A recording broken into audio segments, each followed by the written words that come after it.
Assalamualaikum warahmatullahi wabarakatuh. Perkenalkan, nama saya Febri Matorodula dengan NIM 9214211416. Saya dari kelas F Akuntansi angkatan 2021. Di sini saya akan memaparkan materi mata kuliah kewarganegaraan dengan judul materi yang akan saya bahas yaitu Wawasan Nusantara. Apa itu wawasan Nusantara? Wawasan Nusantara merupakan cara pandang terhadap bangsa dengan tujuan menjaga persatuan dan kesatuan yang diwujudkan dengan mengutamakan kepentingan nasional dibanding kepentingan pribadi, kelompok, atau golongan tertentu. Wawasan Nusantara sendiri digunakan sebagai pedoman, motivasi, dorongan, dan rambu-rambu dalam menentukan kebijaksanaan, keputusan, tindakan dalam penyelenggaraan negara di tingkat pusat dan daerah maupun bagi seluruh rakyat Indonesia dalam kehidupan bermasyarakat, berbangsa, dan bernegara. Simak penjelasan lebih lengkapnya mengenai wawasan Nusantara berikut ini. Wawasan Nusantara merupakan cara pandang bangsa Indonesia terhadap diri dan lingkungannya, termasuk cara pandang terhadap rakyat, bangsa, serta wilayah Negara Kesatuan Republik Indonesia atau NKRI, meliputi darat, laut, dan udara di atasnya sebagai kesatuan politik, sosial, ekonomi, budaya, serta pertahanan keamanan. Bangsa Indonesia memiliki wawasan nasional yaitu wawasan Nusantara. Wawasan Nusantara adalah cara pandang dan sikap bangsa mengenai diri dan lingkungan yang serba beragam dan bernilai strategis dengan mengutamakan persatuan dan kesatuan bangsa serta wilayah dalam menyelenggarakan kehidupan bermasyarakat, berbangsa, dan bernegara dengan tujuan mencapai tujuan nasional. Wawasan Nusantara memiliki dua tujuan utama, yaitu tujuan wawasan Nusantara keluar dan tujuan wawasan Nusantara ke dalam. Tujuan wawasan Nusantara keluar adalah menjamin kepentingan nasional dalam era globalisasi yang kian mendunia, maupun kehidupan dalam negeri. Kemudian turut serta melaksanakan ketertiban dunia berdasarkan kemerdekaan, perdamaian abadi, keadilan sosial, dengan sikap saling menghormati. Bangsa Indonesia harus terus-menerus mengamankan dan menjaga kepentingan nasionalnya dalam kehidupan internasionalnya di semua aspek kehidupan, baik politik, ekonomi, sosial, budaya, maupun pertahanan dan keamanan demi tercapainya tujuan nasional yang tertera dalam Undang-Undang Dasar 1945. Tujuan wawasan Nusantara ke dalam adalah menjamin persatuan dan kesatuan di segenap aspek kehidupan nasional, baik aspek alamiah maupun aspek sosial. Bangsa Indonesia harus meningkatkan kepekaannya dan berupaya mencegah faktor-faktor penyebab timbulnya disintegrasi bangsa sedini mungkin. Juga terus mengupayakan terjaganya persatuan dan kesatuan dalam kebinekaan. Asas wawasan Nusantara. Asas wawasan Nusantara merupakan kaidah atau ketentuan dasar yang wajib dipatuhi, dilakukan, serta dijaga oleh seluruh elemen masyarakat agar tercipta perdamaian serta keseimbangan di Indonesia. Secara keseluruhan ada 5 asas wawasan Nusantara yang wajib kamu pahami. Di antaranya, asas solidaritas. Sikap solidaritas merupakan bentuk kepedulian terhadap orang lain. Sikap solidaritas sudah selayaknya dijalankan oleh seluruh masyarakat Indonesia tanpa membeda-bedakan dari dan kepada siapa. Asas kejujuran. Kejujuran dalam berpikir serta bertindak menjadi sebuah asas wawasan Nusantara yang sangat penting. Berani berpikir dan bertindak hanya yang sesuai dengan fakta serta kenyataan wajib dilakukan demi tercapainya kemajuan. Asas kesamaan tujuan. Mempunyai tujuan serta kepentingan yang sama. Sebagai contoh, di masa kemerdekaan saat semua rakyat Indonesia melakukan berjuang bersama-sama mengusir para penjajah. Asas keadilan. Seluruh elemen masyarakat mempunyai hak yang sama dalam mendapatkan keadilan dan mewujudkan tujuan serta cita-cita nasional. Tidak boleh merugikan pihak tertentu maupun mengutamakan kepentingan kelompok atau golongan sendiri. Hal ini berlaku dalam segala aspek kehidupan bernegara, baik keadilan secara hukum, ekonomi, politik, serta sosial. Wawasan Nusantara adalah geopolitik Indonesia yang diberi pengertian sebagai cara pandang dan sikap bangsa Indonesia mengenai diri dan lingkungannya yang serba beragam dan bernilai strategis, dengan mengutamakan persatuan dan kesatuan wilayah dan tetap menghargai serta menghormati kebinekaan dalam setiap aspek. Fungsi wawasan Nusantara sebagai geopolitik Indonesia secara umum berperan sebagai pedoman, motivasi, dorongan, serta rambu-rambu dalam memastikan semua kebijaksanaan, ketentuan, tindakan, dan perbuatan untuk penyelenggaraan negara di pusat, daerah maupun semua rakyat Indonesia dalam kehidupan bermasyarakat, berbangsa, dan bernegara. Tujuan wawasan Nusantara sebagai geopolitik Indonesia. Tujuan wawasan Nusantara sebagai geopolitik Indonesia secara umum tertuang dalam pembukaan Undang-Undang Dasar 1945. Dalam Undang-Undang 1945 dijelaskan bahwa tujuan kemerdekaan Indonesia ialah untuk melindungi segenap bangsa Indonesia dan seluruh tumpah darah Indonesia, dan untuk mewujudkan kesejahteraan umum, mencerdaskan kehidupan bangsa, dan ikut melaksanakan ketertiban dunia yang berdasarkan kemerdekaan, perdamaian abadi, dan keadilan sosial. Manfaat wawasan Nusantara sebagai geopolitik Indonesia. Terdapat beberapa manfaat wawasan Nusantara sebagai geopolitik Indonesia. Di antaranya sebagai berikut. 1. Diterima serta diakuinya konsepsi Nusantara di forum internasional. Menjadi salah satu sarana integrasi nasional bangsa Indonesia. Pertambahan luas wilayah teritorial Indonesia. Serta penerapan wawasan Nusantara melahirkan cara pandang tentang keutuhan wilayah Nusantara yang perlu dipertahankan oleh bangsa Indonesia. Unsur-unsur dasar wawasan Nusantara. 1. Wadah. Wujud wilayah. Batas ruang lingkup wilayah Nusantara ditentukan oleh lautan yang di dalamnya terdapat gugusan ribuan pulau yang saling dihubungkan oleh perairan. Oleh karena itu, Nusantara dibatasi oleh lautan dan daratan serta dihubungkan oleh perairan di dalamnya. 2. Isi wawasan Nusantara tercermin dalam perspektif kehidupan manusia Indonesia meliputi cita-cita bangsa Indonesia tertuang di dalam pembukaan Undang-Undang Dasar 1945 yang menyebutkan 1. Negara Indonesia yang merdeka, bersatu, berdaulat, adil, dan makmur. 2. Rakyat Indonesia yang berkehidupan kebangsaan yang bebas. 3.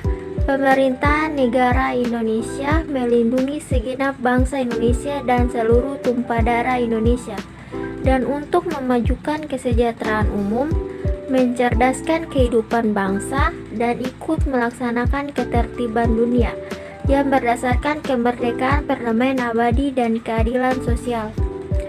3. Tata laku.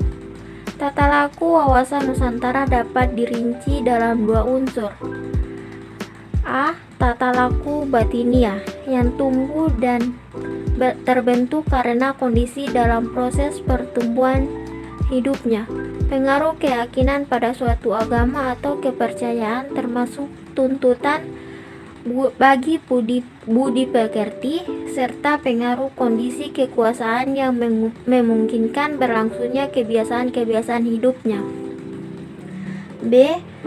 Tata laku lahiriah yang dituangkan ke dalam suatu pola atau tata laksana yang dapat dirinci menjadi tata perencanaan, tata pelaksanaan, dan tata pengawasan. Implementasi wawasan Nusantara. Penerapan wawasan Nusantara harus tercermin pada pola pikir, pola sikap dan pola tindak yang senantiasa mendahulukan kepentingan negara. Implementasi dalam kehidupan politik. Implementasi dalam kehidupan politik adalah menciptakan iklim penyelenggaraan negara yang sehat dan dinamis, mewujudkan pemerintahan yang kuat, aspiratif, dan dipercaya. Implementasi dalam kehidupan ekonomi. Implementasi dalam kehidupan ekonomi adalah menciptakan tatanan ekonomi yang benar-benar menjamin pemenuhan dan peningkatan kesejahteraan dan kemakmuran rakyat secara merata dan adil.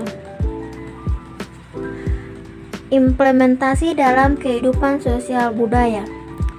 Implementasi dalam kehidupan sosial budaya adalah menciptakan sikap batiniah dan lahiriah yang mengakui, menerima, dan menghormati segala bentuk perbedaan sebagai kenyataan yang hidup di sekitarnya dan merupakan karunia Sang Pencipta.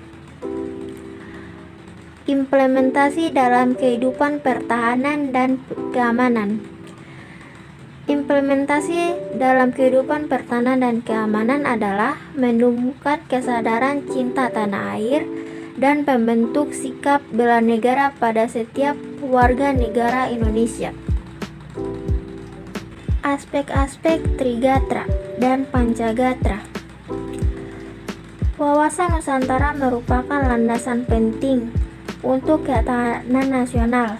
Adapun mengutip penjelasan di laman Lemhanas, ketahanan nasional sebagai konsepsi merupakan pisau analis untuk memecahkan problem atau masalah kehidupan bangsa melalui pendekatan 8 aspek kehidupan nasional yang disebut dengan istilah Astragatra.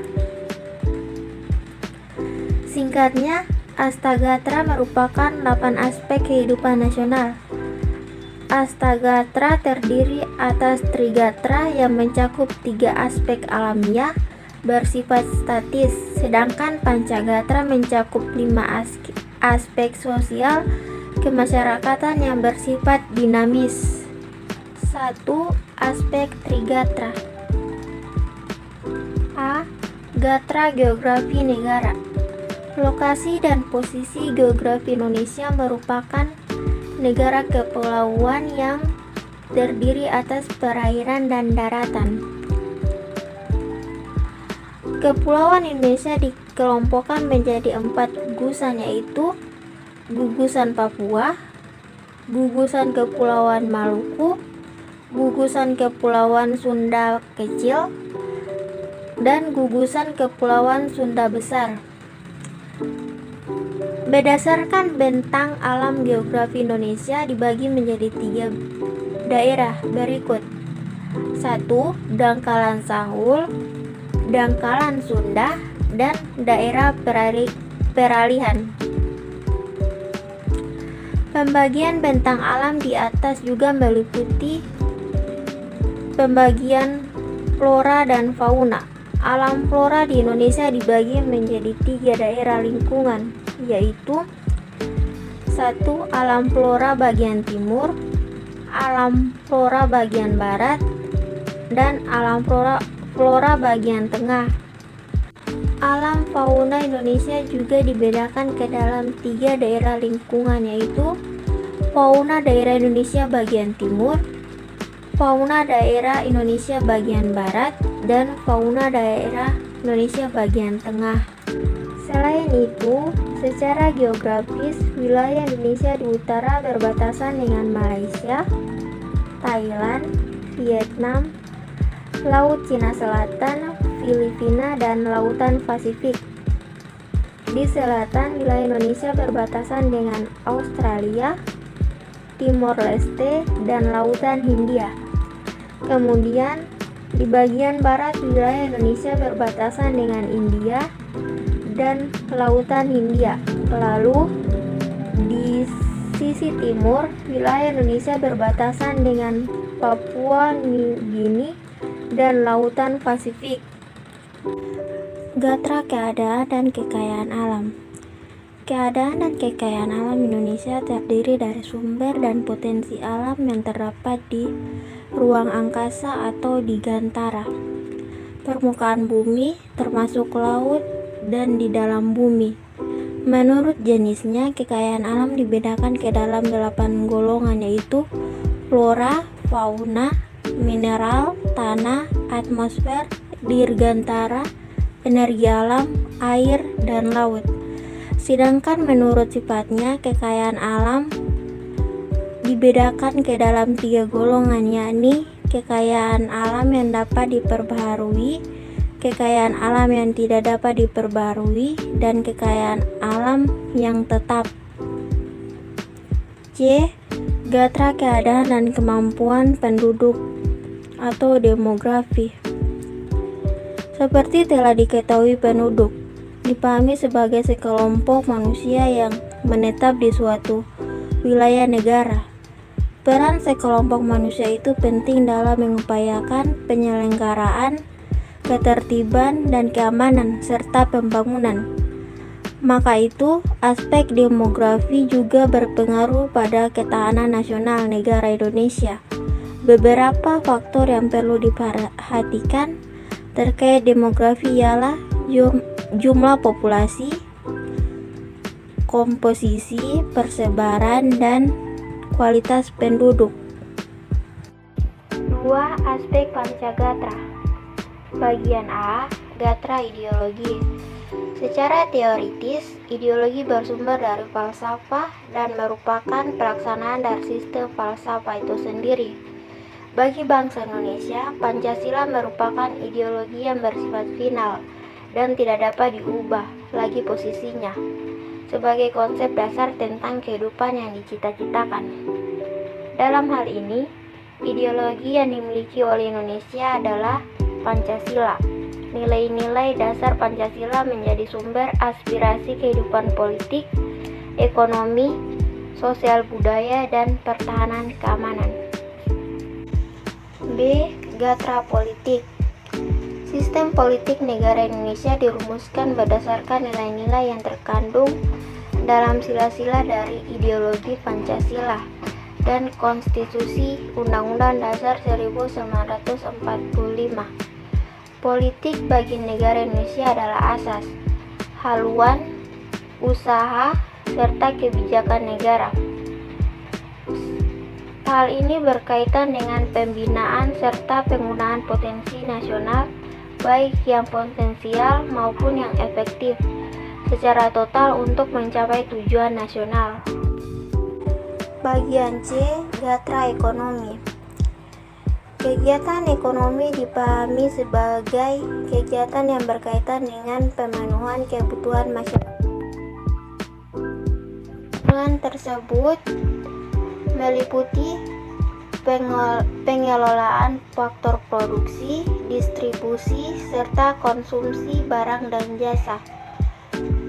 Kegiatan ekonomi disertai dengan usaha-usaha untuk meningkatkan kesejahteraan rakyat di era globalisasi sekarang ini. Negara Indonesia berupaya untuk terbuka terhadap perkembangan sistem perekonomian dunia.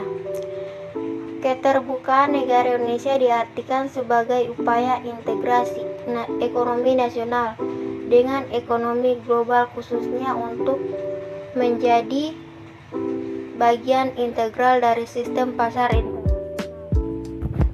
D. Gatra sosial budaya.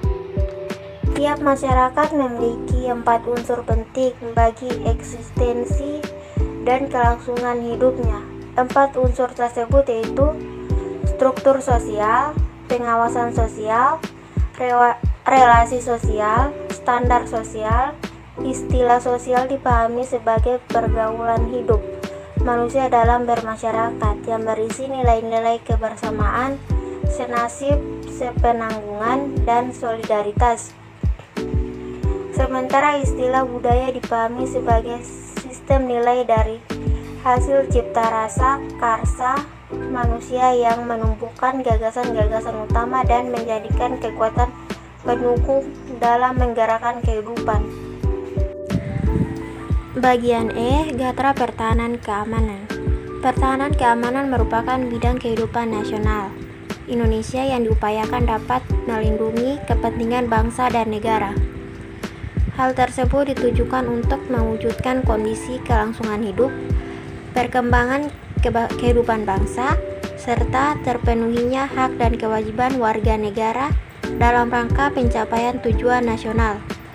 Pertahanan keamanan NKRI dilaksanakan dengan menyusun, mengerahkan dan menggerakkan seluruh potensi dan kekuatan nasional secara terintegrasi dan terkoordinasi dengan TNI dan Polri sebagai kekuatan inti.